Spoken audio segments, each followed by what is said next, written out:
ఓం శ్రీమాత్రే నమః. మాతర్నమామి కమలే పద్మాయతసులోచనే శ్రీవిష్ణురుత్కమలస్తే విశ్వమాతర్నమోస్తుతే.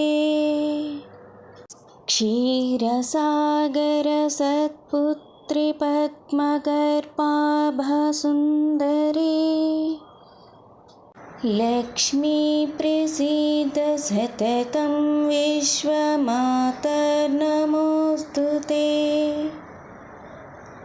మహేంద్రసదనే త్వం శ్రీ రుక్మిణీ కృష్ణభామినీ చంద్రే జ్యోత్స్నప్రభా సూర్యే విశ్వమాతర్నమోస్తుతే.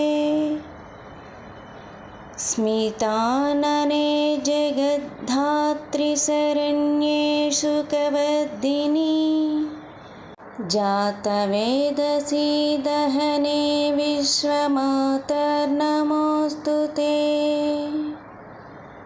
బ్రహ్మణి త్వం సర్జనాసి విష్ణో త్వం పోషికా సదా.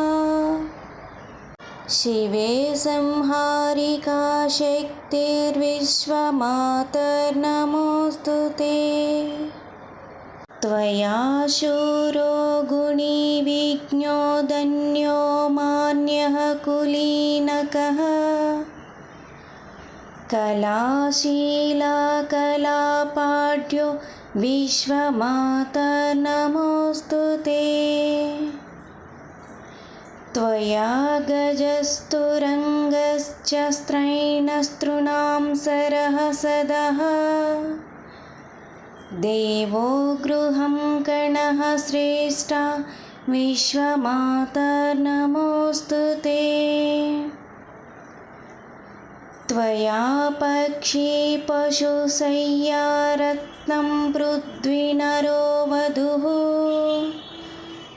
శ్రేష్టః శుద్ధా మహాలక్ష్మి విశ్వమాతర్నమోస్తుతే. లక్ష్మీ శ్రీకమలే పద్మే రమే పద్మోద్భవే సతి. అబ్ధిజే విష్ణుపత్ని త్వం ప్రసీద సతతం ప్రియే. ఇతి శ్రీ లక్ష్మీనారాయణ సంహితాయాం లోపాముద్రాకృత శ్రీలక్ష్మీ స్తోత్రం సంపూర్ణం.